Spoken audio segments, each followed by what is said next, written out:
सुन रहे हैं ना? माँ जी क्या बोल रहे हैं? अरे क्या बात है? जो बात है सो बोलो ना। पहेलियां क्या बुझा रही है? आपको तो हर बात मेरी पहेलियां ही लगेगी।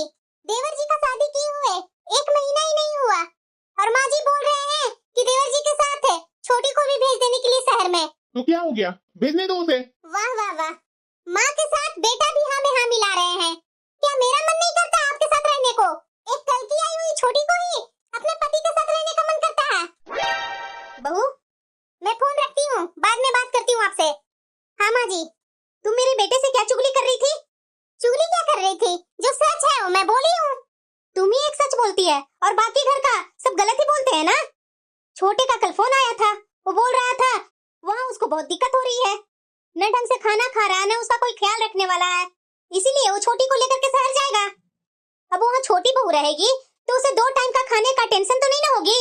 मुझे भी कम टेंशन होगी ना जब छोटी बहू उसके साथ रहेगी तो। वाह माँ जी वाह, वही तो मैं बोल रही हूँ कि देवर जी की शादी के हुए 1 महीना ही नहीं हुए, 1 ही महीने में उन्हें अपनी पत्नी की याद सताने लगी। खाना नहीं खाते टाइम पर, अपना ख्याल नहीं रखते हैं, ये सब बहाने हैं बीबी को बुलाने के लिए अपने पास, और कोई बात नहीं है। एक मैं हूँ, शादी के 4 साल होने को आए, लेकिन आप कभी सोचे मेरे बारे में या अपने बड़े बेटे के बारे में कि वो भी तो अकेले है, उसको कौन ख्याल रखने वाला है? उन्हें भी तो बीच बीच में तबीयत खराब होती है। खाना बनाने और उनका देखभाल के लिए सिर्फ आपको देवर जी को ही याद आती है, बड़े बेटे को याद नहीं आती है। आपके बड़े बेटे क्या लोहे के बने हैं जो उन्हें कोई दिक्कत नहीं होती है? मुझे तो आप शहर भेजने के लिए कभी सोचा भी नहीं, न कभी बात की आपने। अरे तो तुम दोनों को मैं शहर भेज दूंगी तो मैं यहाँ अकेले क्या करूंगी? दीवारों के साथ में रहूंगी। और भूल मत बड़ी बहू, ये घर गृहस्थी का जिम्मेदारी संभालने की बारी तुम्हारी है, अब मेरी नहीं है, इसलिए तुम बाहर जाने का सपना अब छोड़ ही दो। और वैसे भी छोटी से तुम्हारी क्या बराबरी है? अभी अभी तो उसकी शादी हुई है, और वैसे भी मेरा छोटा बेटा शुरू से ही कमजोर रहा है, उसे बाहर का खाना पचता ही नहीं है, इसीलिए मैंने तय किया है कि छोटी बहू जाकर के छोटे बेटे के साथ ही रहेगी और तू यहाँ गांव में रहकर मेरे साथ घर संभालेगी। मुझे इतना नियम में बांधने की कोशिश मत कीजिए माँ जी। अगर मैं अपने पति के बिना यहाँ गांव में रह रही हूँ तो छोटी को भी शहर जाने नहीं दूंगी। या तो हम दोनों को अपने पतियों के पास बाहर भेजिए, नहीं तो ये भी हमारे साथ गांव में ही रहेगी। अरे दीदी, मैंने तो सुना था कि जेठानी बड़ी बहन की जैसी होती है, लेकिन आप में तो दीदी बड़ी बहन जैसी एक भी लक्षण नहीं है। मेरे सुख से इतनी आपको जलन है? अगर मेरे जगह आपकी छोटी बहन होती तो उसके साथ भी आप यही करते क्या? देख छोटी, तू भी इस घर की बहू है, तो जितना जिम्मेदारी मेरे सर पर मढ़ा गया है ना, उसका आधा जिम्मेदारी तुम्हारे ऊपर भी बनता है, तो बस अपना फर्ज निभाती जा। बस तुम्हारे फर्ज से मैं तुम्हें पीछे हटने नहीं दूंगी, चाहे जो भी हो जाए। और वैसे भी मुझे तुम्हारी बहन बनने का कोई शौक नहीं है। देवरानी देवरानी होती है, एक औरत होकर दूसरी औरत की तकलीफ न समझे। मैं अपनी जेठानी जी से क्या बातें करूं? वैसे बहू तू यहाँ क्या करने आई थी? ओ हाँ माँ जी, आपके बेटे ने फोन किए थे, वो बोल रहे थे कि आज शाम तक आने के लिए। अच्छा, तो मेरे छोटे बेटे का मनपसंद सारा खाना आज बनना चाहिए। जी माँ जी। मेरे से चालाकी करना चाह रहे हैं। मैं इतना बेवकूफ नहीं हूँ कि इनके जैसे मैं गांव में रहूंगी और छोटी को भेज दूंगी शहर। मैं जब यहाँ रह रही हूँ ना, तो छोटी भी मेरे साथ ही यहीं रहेगी। छोटी बहू। हाँ माँ जी। चप्पल पहन करके कौन रसोई में आता है बहू? माँ जी, मेरे पैर में ना थोड़ा दिक्कत हो गई है, वो तलवे में ना हल्का सा फुंसी टाइप का जख्म हो गया है, तो बिना चप्पल का चल रही हूँ ना तो मुझे बहुत दिक्कत हो रही है, इसलिए मैंने चप्पल पहन ली। मुझे पहाड़ा पढ़ाने की कोई जरूरत नहीं है छोटी बहू, चप्पल पर पैर रखने से दर्द नहीं हो रही है क्या तलवे में? इसी चप्पल को पहन करके टॉयलेट में जाती है और यही चप्पल लेकर के किचन में आई है। तू तो मेरा धर्म ही भ्रष्ट कर दिया बहू। माँ जी, ये टॉयलेट वाली चप्पल नहीं है, आपको विश्वास नहीं है तो जाकर देख लीजिए, टॉयलेट में ये चप्पल होगी। ये किचन वाली चप्पल मैं अलग लाई हूँ मायके से अपनी। इस घर की परंपरा है कि किचन में कोई भी चप्पल जूते पहन करके नहीं आते हैं, और तुम्हें और परंपरा निभानी होगी। एक मेरी समय थी, मुझे पैर में तो तरह तरह के फोड़े, फुंसी, यहाँ तक कि पानी से कट कट करके कैसे कैसे तो दाग हो जाते थे। उसके बाद भी खाली पैर ही खड़ा होकर के किचन में खाना बनाई हूँ। अगर मैं तुम्हारे जैसा करती ना तो मेरी सास कब का धक्के मार के निकाल दी होती। एक मैं हूँ जो तुम लोग को बर्दाश्त करती हूँ। मैं तो तुम दोनों की इतनी छूट दी हुई हूँ ना, सिर्फ किचन में चप्पल पहन करके नहीं आने हैं, उसके बाद भी चप्पल पहन करके आई हुई है महारानी। ठीक ही लोग बोलते हैं कि आजकल की लड़कियों को ना जितनी छूट दे दी जाए ना उतना ही सर पर चढ़ती है, वही मुझे दिख रही है। दीदी, करके चली गई। और खुद खुद भी तो हमेशा जूते पहन करके रहते हैं, उनको कौन बोलने वाला होगा। अरे छोटी, मुझे तो हैरानी इस बात पर आती है कि माँ जी खुद एक औरत है और औरत होकर के दूसरी औरत को कैसे नीचे दबाया जाए। ओ, माँ जी से ही सीखो। कम से कम उन्हें तो हमारा दुख दर्द समझना चाहिए था, लेकिन नहीं, वो तो हमेशा परंपराओं के नाम पर हमें हमेशा टॉर्चर ही करते आई है। तो और क्या दीदी, मैं तो जब से यहाँ आई हूँ तब से छोटी माँ जी को हमेशा पैर में जूते चप्पल पहन करके कभी किचन में, कभी टॉयलेट में, कभी बाथरूम में, हर जगह आते जाते हैं। उनको तो कोई बोल नहीं सकता, कोई टोक नहीं सकता। कोई बोले तो तू सोच लो कि क्या कर देंगे वो। परंपराएं सिर्फ बहुएं पर लागू नहीं होती है, सास पर भी लागू होती है, क्योंकि सास भी तो इस घर की बहू ही ना है। सास का यहाँ कौन सा मायका है। तो और क्या दीदी। अरे छोटी, जल्दी जल्दी हाथ बटाओ काम में। अगर हम लोग खड़े होकर के बातें करते रह गए ना, अगर माँ जी सुन लिए ना, तो तू समझ लेना कि फिर से क्या हो जाएगा। अरे पिछले मैं 1 घंटे से आपको देख रही हूँ, जब देखो तो मोबाइल में सिर्फ टूप टूप टूप टूप खाली यही कर रहे हैं। अरे आप इतने दिन पर आए हैं तो कभी अपनी पत्नी के साथ भी तो हंस बोल लिया कीजिए। सिर्फ खाना बनवाने, कपड़े धोने, घर का काम करवाने के लिए मुझे यहाँ लेकर के आए हैं। अरे यार, क्या हो गया तुम्हें? ये लो, रख दिया मोबाइल। मेरी शादी क्या हुई, मैं तो हंसना, बोलना, मुस्कुराना सब भूल ही गई। दिन भर कोई बोलने वाला नहीं है मेरे साथ। आपके आने से इतना मुझे खुशी हुई कि आएंगे तो थोड़ा टाइम तो मेरे साथ अच्छे से बोलेंगे, बात करेंगे, कि मेरा मन हल्का हो जाए। लेकिन आप तो आते के साथ ही मोबाइल लेकर बैठ जाते हैं। औरतों को तो जिंदगी ही खराब है, पूरे दिन घर गृहस्थी में पीसो और उसके बाद कोई कद्र करने वाला नहीं होता। अरे यार, ऐसे कैसे तुम बोल रही है? घर में तुम 3-3 औरतें हो, घर में खूब तुम लोग आपस में गप्पे लड़ाओ, कैसे तुम अकेले हो गई घर में? अकेले तो वो औरतें होती है जो पति के साथ अकेले रहती है। यहाँ पर तो माँ है, भाभी है, सबके साथ अच्छे से घुलो मिलो। आपकी माँ और भाभी कुछ भी हो सकता है, लेकिन मेरी दोस्त नहीं बन सकती है। आपकी माँ को तो हमेशा सास बनने से तो फुर्सत नहीं है, वो मेरी दोस्त क्या बनेगी। जाने मुझे क्या लगता है कि मुझे तो दीवारों से बात करते करते ही दिन कट जाएगी। जब लड़की की शादी हो जाती है तो अपनी फ्रेंड छूट जाती है, अपने नाते रिश्तेदार छूट जाते हैं, और यहाँ ससुराल में आने के बाद इतने परिवार हैं, लेकिन यहाँ समय बिताने के लिए किसी के पास टाइम ही नहीं है। कोई भी एक दूसरे के साथ बात करना नहीं चाहते हैं। घर में ऐसा कोई भी नहीं है जिससे मैं अपने मन का बात कर सकूं। माँ, हम लोग संडे को पूरे परिवार के साथ आ रहे हैं, तुम तैयारी कर लेना माँ। अरे बेटा, ये तो बहुत खुशी की बात है कि तुम सास, जेठ, जेठानी के साथ यहाँ आ रही है। मैं उनके मेहमान नवाजी में कोई कसर नहीं छोड़ूंगी बेटा। पर बेटा, ये तो तुम बताई ही नहीं कि तुम्हारे पूरे फैमिली वाले इधर क्यों आ रहे हैं। अरे माँ, वो वैष्णो मंदिर जाने वाले हैं, तो वो रास्ते में ही तुम्हारा घर पड़ता है, तो मेरी सास ने बोली कि थोड़ा बहू के यहाँ से रुकते हुए मैं वैष्णो मंदिर के लिए जाऊंगी, तो थोड़ा सा आराम भी मिल जाएगा। अच्छा ठीक है बेटा, मैं तैयारी करके रखूंगी, कोई यहाँ दिक्कत नहीं होगी तुम्हारे परिवार की। ठीक है माँ, मैं रखती हूँ फोन, मुझे वहाँ आने के लिए तैयारी भी तो करना पड़ेगा ना माँ। ठीक है बेटा, ठीक है। अरे बहू, यहाँ सुनो जरा। हाँ माँ जी। एक दिन बाद बहू अंजलि अपने पूरे परिवार के साथ यहाँ आ रही है। देखो बहू, उसके खातिरदारी में कोई कमी नहीं रहनी चाहिए। सुन लिया ना छोटी। माँ जी ने क्या बोला? अंजलि दीदी पूरे परिवार के साथ यहाँ आने वाली है कल। तो तुम्हें मैं पहले से ही बता दे रही हूँ कि कल तुम्हें कोई बीमारी नहीं होना चाहिए, तो तुम सुबह उठते के साथ काम में लग जाना। और वैसे भी माँ जी ने तो लंबा चौड़ा खाना का लिस्ट दिए हैं, और इतना सारा खाना मेरे से तो अकेले बनेगा नहीं। दीदी, इस तरह से टोंट क्यों मार रहे हैं मुझे? जैसे लग रहा है कि अंजलि दीदी तो सिर्फ मेरी ही अकेली ननद है, आपकी कुछ नहीं लगती है। आप उनके लिए कुछ भी करके मेरे ऊपर एहसान कर रहे हैं क्या? मुझे ऑर्डर देने से पहले अपने कामों पर ध्यान दीजिए। अरे बहू, बस करो बस। हर बात पर तुम लोग को घर में लड़ाई झगड़ा ही करने आता है और कुछ नहीं। तुम दोनों सिर्फ एक दूसरे के काम में दिन भर कमी ही निकालते रहती है। कान खोल करके सुन लो तुम दोनों कि क्या क्या बनने वाला है। सब्जी, पूरी, खीर, रायता, छोले भटूरे और वो पनीर कोफ्ता जरूर बनाना। और हाँ, पूरा दिन नहीं है तुम लोग के पास, समय से खाना नाश्ता सब तैयार कर लेना, ताकि समय से मेहमानों को नाश्ता खाना मिल जाए। लंबा चौड़ा लिस्ट देकर चले गए, जैसे तो हम दोनों इस घर की बावर्ची ही हैं। तो और क्या दीदी? अरे मिठाई, रसमलाई, ये सब बाजार से भी तो मंगवा सकते थे ना, घर में बनाना जरूरी था क्या? इनकी शुरू से यही आदत है छोटी। आज क्या, आज तो और लंबा चौड़ा और लिस्ट आएगा, चुन चुन करके लेकर आएंगे। चलो जल्दी जल्दी खाना का तैयारी करो। अरे अरे बहन जी आ गए, चलिए चलिए बैठिए सब।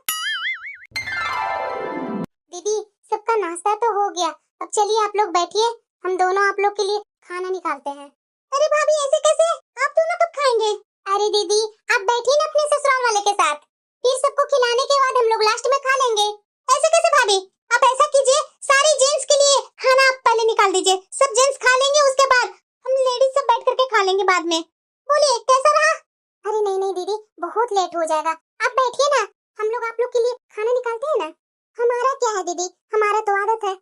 अरे भाभी सिर्फ मेरा बात सुनिए, कुछ लेट नहीं होगा। ठीक है दीदी।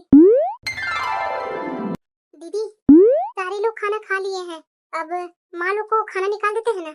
हाँ छोटी, जाओ तुम टेबल साफ करो और मैं खाना लगाती हूँ। ठीक है दीदी। छोटी पूरियाँ तो खत्म हो गई है और साथ में सलाद भी खत्म हो गए हैं। सलाद ही नहीं दीदी, सब्जियाँ भी खत्म हो गई है। ऐसा कीजिए दीदी, आप लोग दोनों बैठिए, मैं गर्मा गर्म जल्दी जल्दी बनाने का कोशिश करती हूँ। अरे भाभी मेरे से क्यों संकोच कर रहे हैं आप? मैं भी आप लोग को हेल्प कर देती हूँ ना, जल्दी जल्दी बन जाएंगे खाना तो तीनों बैठकर खा लेंगे। अरे बहू इतनी परेशान क्यों हो रही हो तुम लोग? तुम लोगों ने इतनी मेहनत की, इतने सारे खाना हम लोग के लिए बनाया और सबको खिलाया, तुम लोग भी तो थक गई होगी ना। ऐसा करो तुम तीनों खाने के लिए बैठ जाओ और हम दोनों सास बहू है ना मिलकर अपना मनपसंद चीज बनाते हैं, वो टेस्ट करके देखो कैसा खाना मैं भी बनाती हूँ। अरे अरे बहन जी, आप हमारे मेहमान हैं, भला आप क्यों खाना बनाएंगे? आप चिंता मत कीजिए, मेरी छोटी बहू है ना, वो बना लेगी। अरे बहन जी कैसी बात करते हैं आप? मैं जानती हूँ कि आपकी छोटी बहू बना तो लेगी, हमें भी तो उनकी थकान परेशानियों को समझनी चाहिए ना। इन्होंने सबके लिए नाश्ता बनाए, खाना बनाए, गरम गरम बना करके हम लोगों को परोसा खिलाया, क्या इनका अधिकार नहीं है कि इन्हें भी गरम खाना मिल सके? बिल्कुल सही बोल रहे हैं माँ जी, मैं जल्दी जल्दी आलू की रस्से वाली सब्जियां बना देती हूँ माँ जी, आटा गूंथ देती हूँ, दोनों मिलकर के पूरियां तल लेते हैं और तुरंत मैं सलाद भी काट दूंगी। अरे दीदी हम लोग कर लेंगे ना इतने सारे काम, आप लोग तो हमारे मेहमान हैं, आप लोग कैसे करेंगे? अरे बहू फिर से वही बात, चलो चलो तुम लोग किचन से बाहर जाओ, मैं बहू के साथ मिलकर के जल्दी जल्दी खाना तैयार करती हूँ। ठीक है माँ जी, चलो बहू। अरे बहन जी मैं भी आपको कुछ मदद कर देती हूँ, कहाँ क्या सामान रखा हुआ है वो तो मैं बता दूँ। वाकई में दीदी माँ जी ने तो खाना बहुत ही टेस्टी बनाया है। हाँ हाँ दीदी आप बिल्कुल सही बोल रहे हैं, वो तो आप सही बोल रहे हैं भाभी, मेरी माँ जी ना बहुत ही टेस्टी खाना बनाती है, मेरी माँ जी और मेरी दीदी मिल करके। मैं तो उनके जैसा खाना बनाने के लिए बहुत सीखने की कोशिश करती हूँ, लेकिन उनके जैसा खाना मेरे से बन ही नहीं पाता है। देखा ना मेरी बहू, मैंने बोला था ना कि साड़ी तुझ पर बहुत ही अच्छी लगेगी, इससे अब तू ही रख ले, तू ही इसको पहनना अब। अरे नहीं नहीं माँ जी, ये साड़ी तो आप पर ज्यादा अच्छी लगती है, बल्कि सच बताइए तो आपके ऊपर सब साड़ियाँ अच्छी लगती है। तू ना बहू मुझे हर जगह ऐसे ही बोलती है तुम। बहन जी। हाँ बहन जी बोलिए। जरा ये बताइए मेरी बड़ी बहू इस साड़ी में अच्छी लग रही है कि नहीं? मैं कुछ समझी नहीं बहन जी, दरअसल ये साड़ी किसकी है? अरे बहन जी हमारे घर में ना साड़ी किसी एक की नहीं होती है, एक साड़ी को बहन जी हम लोग तीनों सास बहू मिलकर पहनते हैं और जिस पर जो साड़ी अच्छा लगे वही वो साड़ी रख लेते हैं, वरना तीनों बारी बारी से पहनते हैं। ऐसे कैसे हो सकता है? दीदी। हाँ भाभी।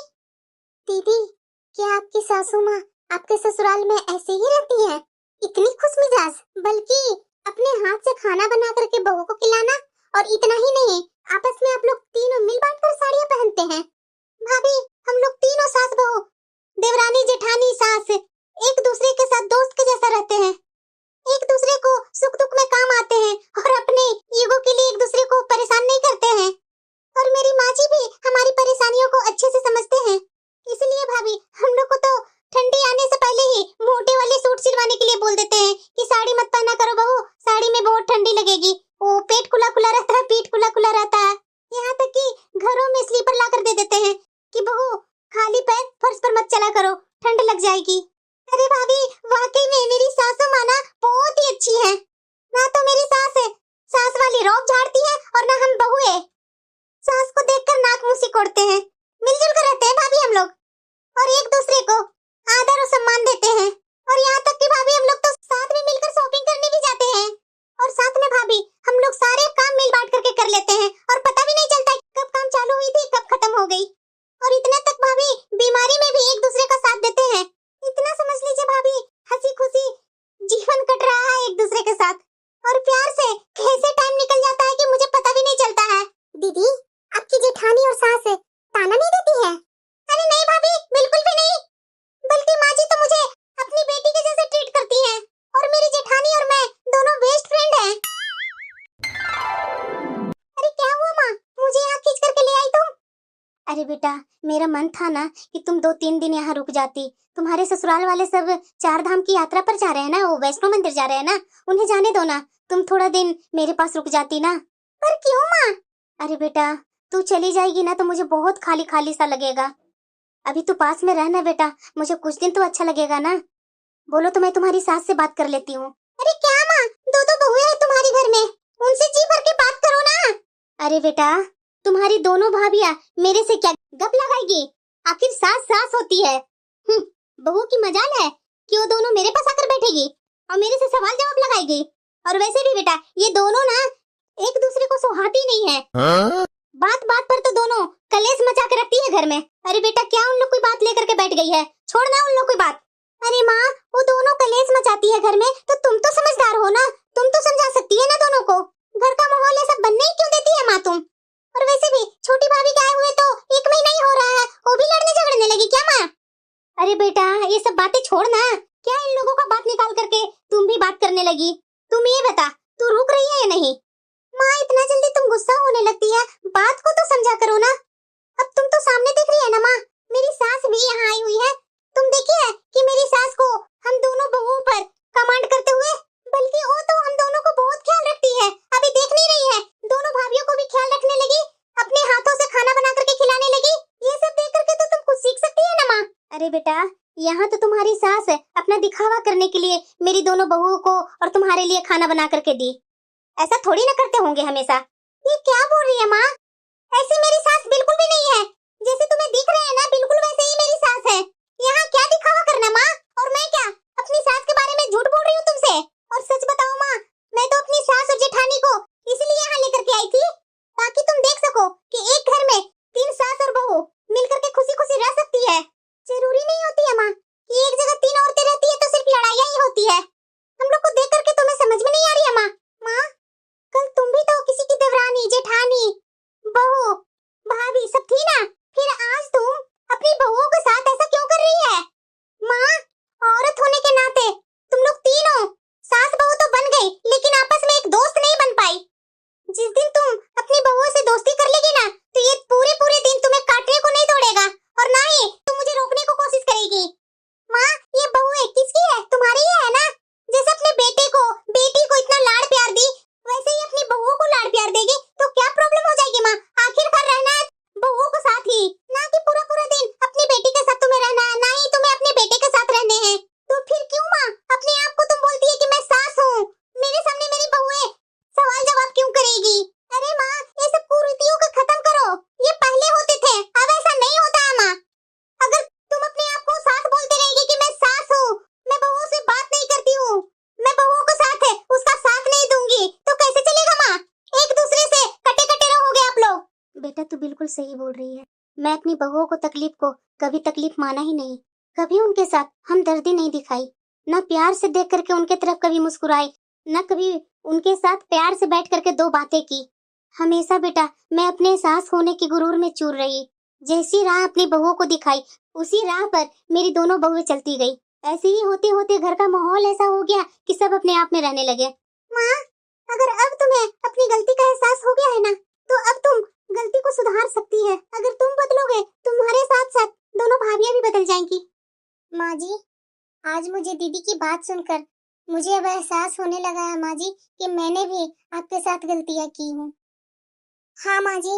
अरे नहीं बहू, मैंने क्या कम गलतियाँ की हूँ तुम लोगों को साथ? सॉरी बहू, मुझे माफ कर दो।